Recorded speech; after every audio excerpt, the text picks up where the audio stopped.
Team India और श्रीलंका के बीच 3 मैचों की टी20 सीरीज इन दिनों खेली जा रही है। 2 मुकाबले खेले जा चुके हैं और तीसरा टी20 खेला जाएगा मंगलवार को पल्लेकले इंटरनेशनल स्टेडियम में।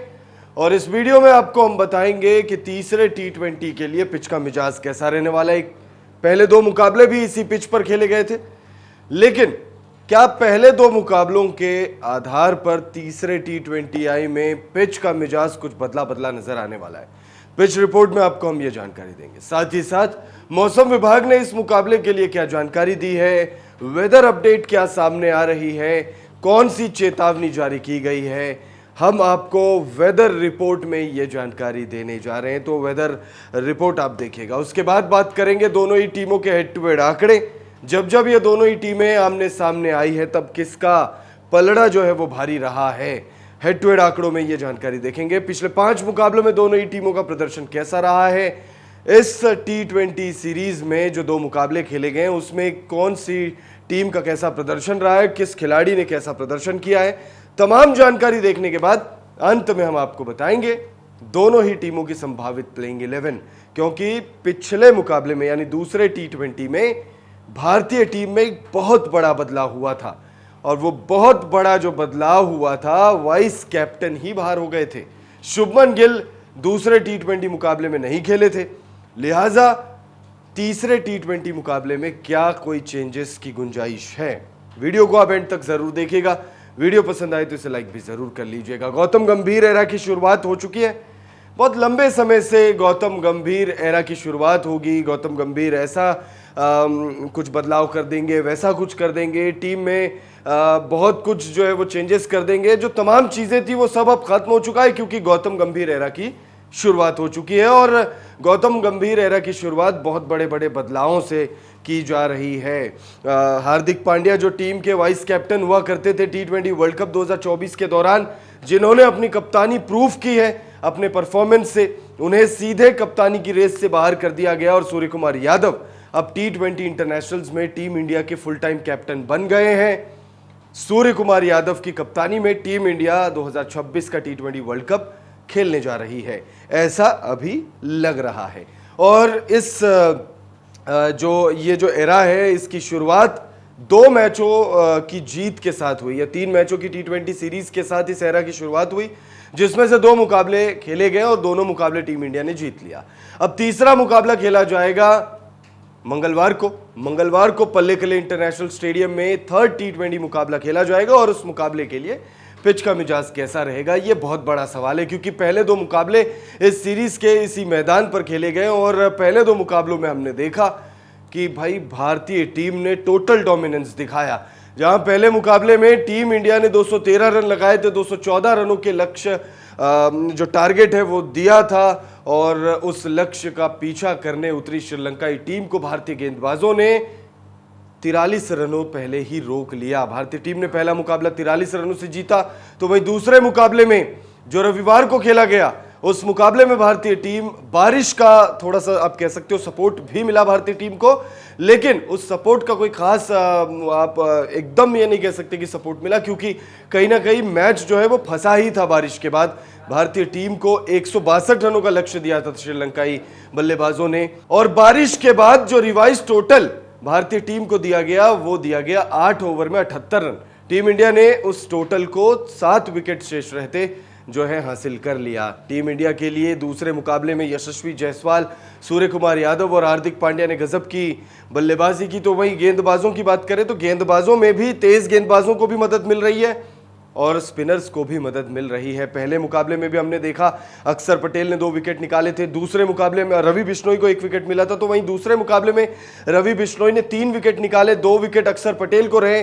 तेज गेंदबाज भी विकेट निकाल रहे हैं। पहले मुकाबले में मोहम्मद सिराज को 1 विकेट मिला था, अर्शदीप सिंह को 2 विकेट मिले थे। दूसरे मुकाबले में अर्शदीप सिंह को 2 विकेट मिले, मोहम्मद सिराज विकेटलेस रहे। रियान पराग पिछले मुकाबले में, पहले मुकाबले में 3 विकेट लेते हैं और दूसरे मुकाबले में वो विकेटलेस रहते हैं। तो भाई गेंदबाजों को किस तरीके का मदद मिलने वाला है, ये बहुत बड़ा सवाल है, क्योंकि तेज गेंदबाज हो चाहे स्पिनर्स हो, अच्छी खासी मदद मिल रही है। तो पिच रिपोर्ट सबसे पहले आपको बताते हैं। भाई पल्ले कले इंटरनेशनल स्टेडियम बैटिंग पैराडाइज मानी जाती है। यहाँ पर बल्लेबाजों का बोलबाला रहता है। यहाँ पर हाई स्कोरिंग मुकाबले हमें देखने को मिलते हैं और इस सीरीज में भी हमने देखा पहला मुकाबला हाई स्कोरिंग था।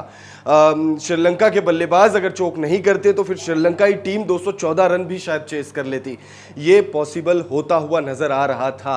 पहला विकेट बहुत लेट गिरा, दूसरा विकेट बहुत लेट गिरा, उसके बाद जो है विकेट्स की झड़ी सी जो है वो लग गई, जिस वजह से श्रीलंका के जो बल्लेबाज हैं वो चोक कर गए। अब अगर हम बात करें कि यहां पर तीसरे मुकाबले में कैसा मिजाज रहेगा, तो भाई तीसरे मुकाबले के लिए जो पिच रिपोर्ट सामने आ रही है उसमें यह कहा जा रहा है कि यहां पर बल्लेबाजों को ही मदद मिलेगी, बल्लेबाजों को ज्यादा मदद मिलने की पूरी उम्मीद है, लेकिन साथ ही साथ गेंदबाजों को भी मदद मिलेगी। पल्लेकले इंटरनेशनल स्टेडियम में स्पिनर्स का बोलबाला रह सकता है। जैसे जैसे गेम आगे बढ़ेगा स्पिनर्स को अतिरिक्त मदद मिल सकती है। अब ग्राफिक्स के माध्यम से देख लेते हैं क्या कहती है पल्लेकले इंटरनेशनल क्रिकेट स्टेडियम की पिच। पल्लेकले अंतर्राष्ट्रीय क्रिकेट स्टेडियम की पिच बल्लेबाजों के लिए अनुकूल पिच मानी जाती है। इस मैदान पर अब तक 25 टी20 मैचों की मेजबानी हुई है। इन 25 मैचों में से 13 बार पहले बल्लेबाजी करने वाली टीम जीती है, जबकि 9 बार पीछा करने वाली टीम विजयी हुई है। इस मैदान पर हाईएस्ट स्कोर 263 रन है, जो ऑस्ट्रेलिया ने श्रीलंका के खिलाफ साल 2016 में बनाया था। तो वहीं न्यूजीलैंड की टीम के नाम इस ग्राउंड पर सबसे छोटा स्कोर बनाने का रिकॉर्ड है। कीवी टीम इस मैदान पर एक मैच में सिर्फ 88 रन ही बना पाई थी। तो भाई पल्लेकले इंटरनेशनल क्रिकेट स्टेडियम की पिच जो है यहां पर बल्लेबाजों का बोलबाला रहने वाला है, ये बात तो साफ है। बल्लेबाजों का बोलबाला रहेगा, गेंदबाजों की भी चांदी हो सकती है। गेंदबाज अगर सतह का फायदा उठा ले तो गेंदबाज भी बल्ले बल्ले कर सकते हैं, लेकिन ये सब कुछ हो उसके लिए मैच का होना बहुत जरूरी है। और क्या मैच का हो पाना संभव नजर आ रहा है, क्योंकि मौसम विभाग ने पहले और दूसरे मुकाबले के लिए जो चेतावनी जारी की थी उससे बड़ी चेतावनी जारी की है। मौसम विभाग ने ज्यादा डराने वाली जानकारी दी है। मौसम विभाग ने जो वेदर रिपोर्ट बताया है वो बहुत ज्यादा डराने वाली है। ज्यादा देर ना करते हुए आपको बताते हैं मौसम विभाग ने क्या डराने वाली जानकारी दी है। दरअसल मैच पर बारिश का साया है और ये साया 50% से ज्यादा का बताया गया है। और मौसम तो देखिए अब वहाँ पर बहुत ज़्यादा गर्मी पड़ रही है दिन में, शाम के वक्त जो है थोड़ी सी ठंडी हो जाती है। वहाँ का जो मौसम है वो थोड़ा सा ठंडा हो जाता है। आसपास बहुत ज़्यादा ग्रीनरी है, तो ज़्यादा ग्रीनरी वाले जगहों में अक्सर ये देखा गया है कि दिन में होता है कि अगर गर्मी पड़े भी तो शाम होते होते मौसम जो है वो ठंडा हो जाता है। ह्यूमिडिटी लेकिन बहुत ज़्यादा होती है, बहुत ज़्यादा ह्यूमिड टेम्परेचर होता है, बहुत ज़्यादा खिलाड़ियों को परेशानी का सबब झेलना पड़ता है। तो ग्राफिक्स के माध्यम से देख लेते हैं मौसम विभाग ने क्या जानकारी दी है मंगलवार के लिए। मंगलवार को खेले जाने वाले तीसरे टी20 मैच के लिए मौसम विभाग ने मौसम मैच के अनुकूल नहीं रहने का अनुमान जताया है। मंगलवार को पल्लेकले में अधिकतम तापमान 29 डिग्री तो वहीं 23 डिग्री न्यूनतम तापमान रहने का अनुमान जताया है। मौसम विभाग के मुताबिक 50% बारिश की संभावना जताई गई है, तो वहीं 78% ह्यूमिडिटी भी रहने का अनुमान है। 78% ह्यूमिडिटी यानी खिलाड़ियों को बहुत ज्यादा परेशानी हो सकती है। अब हेड टू हेड आंकड़े देख लेते हैं दोनों ही टीमों के बीच। जब टी20 इंटरनेशनल्स में भिड़ंत हुई है तब किसका बोलबाला रहा है, तो दोनों ही टीमों के बीच में 31 मुकाबले खेले गए। ग्राफिक्स के माध्यम से बताते हैं आपको हेड टू हेड आंकड़े। टीम इंडिया और श्रीलंका के बीच कुल 31 मैच टी20 इंटरनेशनल में खेले जा चुके हैं, जिसमें भारतीय टीम का पलड़ा काफी भारी रहा है। 31 मैच में टीम इंडिया ने 21 मैचों में जीत हासिल की है, तो वहीं सिर्फ 9 मैचों में श्रीलंका की टीम ने जीत हासिल किया है। एक मैच बेनतीजा रहा है। पिछले 5 मुकाबलों के अगर आप आंकड़े देखेंगे दोनों ही टीमों के, तो यहां भी टीम इंडिया का प्रदर्शन बहुत ज्यादा शानदार रहा है। पिछले 5 मैचों में श्रीलंका की टीम ने सिर्फ एक मैच में जीत हासिल की है, तो वहीं 4 मैचों में टीम को हार नसीब हुई है। भारतीय टीम ने अपने पिछले 5 मैचों में 5 में जीत हासिल किया है। टीम इंडिया अगर अपने पिछले 19 मुकाबलों के अगर आप आंकड़े देखेंगे तो पिछले 19 मुकाबलों में टीम इंडिया का प्रदर्शन बहुत ज्यादा लाजवाब रहा है। 18 मुकाबलों में टीम इंडिया को जीत प्राप्त हुई है और टीम इंडिया ने पिछले 19 मुकाबलों में अलग अलग कप्तानों की कप्तानी में खेली है टीम इंडिया ने। रोहित शर्मा ने जहां T20 वर्ल्ड कप 2024 में टीम इंडिया को लीड किया था और सारे मुकाबले जिताए थे जिम्बाब्वे के खिलाफ, उसके तुरंत बाद शुभमन गिल टीम के कप्तान थे, एक मुकाबला गंवाया था और 4 मुकाबले जीते थे, और अब सूर्य कुमार यादव की कप्तानी में हम खेल रहे हैं और लगातार टीम इंडिया चाहे कप्तान कोई भी हो लगातार अच्छा प्रदर्शन करते हुए आ रही है। अब इस सीरीज की बात कर लेते हैं, इस सीरीज में कैसा प्रदर्शन रहा है दोनों ही टीमों का। तो भाई दोनों ही टीमों का प्रदर्शन अगर आप देखेंगे तो एक अर्श पर है और एक फर्श पर है। जहां टीम इंडिया का प्रदर्शन अर्श पर है तो वहीं फर्श पर श्रीलंकाई टीम का प्रदर्शन रहा है। हालांकि श्रीलंका के बल्लेबाज उम्मीद जगाते हैं कि हम ये मुकाबला जीत जाएंगे, लेकिन फिर उसके बाद वो उम्मीद पर खरे नहीं उतर पाते हैं। पहला मुकाबला शनिवार को खेला गया था और उस मुकाबले में टीम इंडिया ने पहले बल्लेबाजी की थी, टॉस हारी थी टीम इंडिया को पहले बल्लेबाजी करने का चैलेंज दिया गया था और उस चैलेंज को टीम इंडिया ने दोनों हाथों से लपका और 213 रन लगा दिए थे स्कोर बोर्ड पर। यशस्वी जायसवाल ने अच्छी बल्लेबाजी की थी, ऋषभ पंत ने अच्छी बल्लेबाजी की थी, शुभमन गिल ने अच्छी बल्लेबाजी की थी और अच्छी बल्लेबाजी हुई थी कप्तान साहब सूर्य कुमार यादव की तरफ से। 58 रनों की ताबड़तोड़ उन्होंने पारी खेली थी 26 गेंदों में। लगातार टीम इंडिया के टॉप बल्लेबाजों ने जो है टॉप के 4 बल्लेबाजों ने अच्छी बल्लेबाजी की थी। नतीजा ये हुआ था 213 रनों पर हमने जो है स्कोर बोर्ड पर स्कोर जो है वो टांग दिए थे। अब 214 रनों के लक्ष्य का पीछा करने उतरी श्रीलंकाई टीम को शुरुआत बहुत अच्छी मिली थी, 80+ रनों का ओपनिंग स्टैंड रहा था और उसके बाद जब पहला विकेट गिरा तो दूसरे विकेट के लिए भी लगभग 60 रनों का जो स्टैंड है वो लग गया था। लेकिन उसके बाद विकेट्स की झड़ी गिरते चले गए और विकेट्स गिरते चले गए। उसका नतीजा यह हुआ कि टीम इंडिया ने 43 रनों से बहुत बड़े अंतर से उस मुकाबले को जीता था। ऐसा लग नहीं रहा था कि टीम इंडिया अगर उस मुकाबले को जीतेगी तो भी 43 रनों से जीतेगी, लेकिन विकेट्स गिरते चले गए जिस वजह से टीम इंडिया 43 रनों के बड़े अंतर से जीत गई। अब अगर दूसरे T20 मुकाबले की बात करें तो दूसरा T20 मुकाबला बैक टू बैक दूसरे दिन खेला गया। शनिवार को पहला मुकाबला, रविवार को दूसरा मुकाबला। दूसरे मुकाबले में टीम इंडिया ने टॉस जीतकर श्रीलंका को पहले बल्लेबाजी करने का निमंत्रण दिया। श्रीलंका को कहा कि भाई आप पहले बल्लेबाजी करिए। श्रीलंका ने पहले बल्लेबाजी करते हुए कुशल परेरा के शानदार बल्लेबाजी के दम पर 161 रन लगा दिए, 162 रनों का टारगेट दिया। लेकिन मैच शुरू होता है और फिर बारिश आ जाती है। लगभग 1 घंटा बारिश की वजह से मैच प्रभावित रहता है। फिर मैच में डकवर्थ लुइस नियम जो है वो इंप्लीमेंट किया जाता है और टीम इंडिया को रिवाइज टोटल दिया जाता है 8 ओवर में 78 रन। टीम इंडिया को मैच जीतने के लिए 8 ओवर में 78 रनों की जरूरत थी। यशस्वी जायसवाल शानदार 30 रनों की पारी खेलते हैं, सूर्य कुमार यादव 26 रन कुछ बनाते हैं और उसके बाद 9 गेंदों में 22 रन हार्दिक पांड्या के बल्ले से हमने देखा। संजू सैमसन उस मुकाबले में ओपनिंग करते हैं लेकिन गोल्डन डक का सामना करते हैं। टीम इंडिया उस मुकाबले को जीत जाती है 7 विकेट से।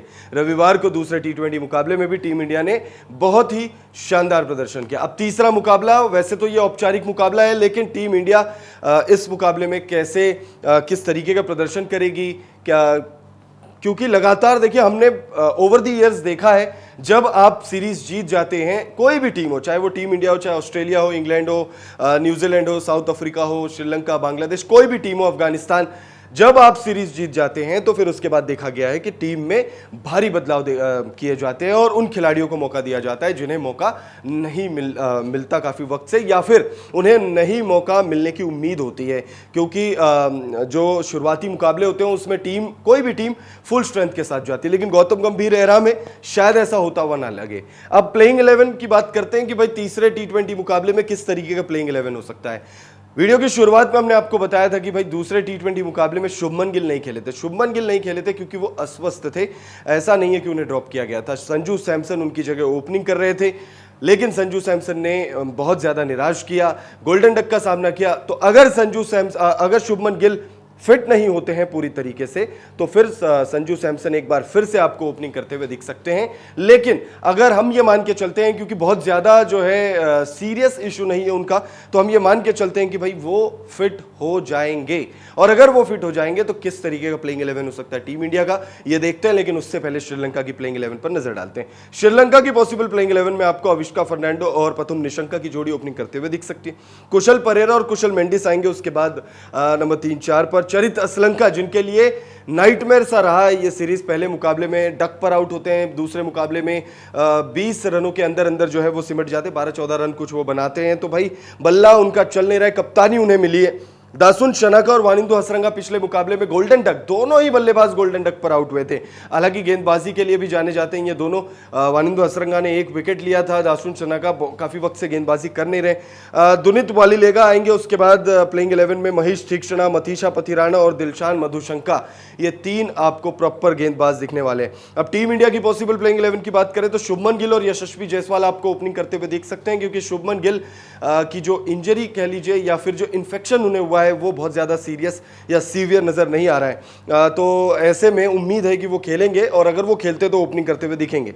ऋषभ पंत, सूर्य कुमार यादव, उसके बाद होंगे प्लेइंग 11 में शिवम दुबे, हार्दिक पांड्या होंगे, 2 तेज गेंदबाजी ऑलराउंडर, अक्षर पटेल होंगे। अक्षर पटेल बहुत अच्छा कर रहे हैं गेंदबाजी में, बैक टू बैक मैचों में उन्होंने विकेट निकाले हैं। रिंकू सिंह होंगे, फिनिशर का काम करेंगे। अर्शदीप सिंह बहुत अच्छी गेंदबाजी कर रहे हैं।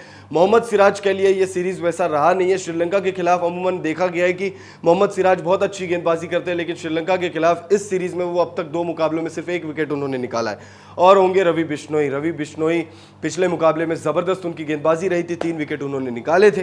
तीसरा टी20 मुकाबला मंगलवार को पल्लेकल इंटरनेशनल स्टेडियम में खेला जाएगा। इस मुकाबले में कौन सी टीम बाजी मारेगी, कमेंट करके अपनी राय जरूर दीजिए।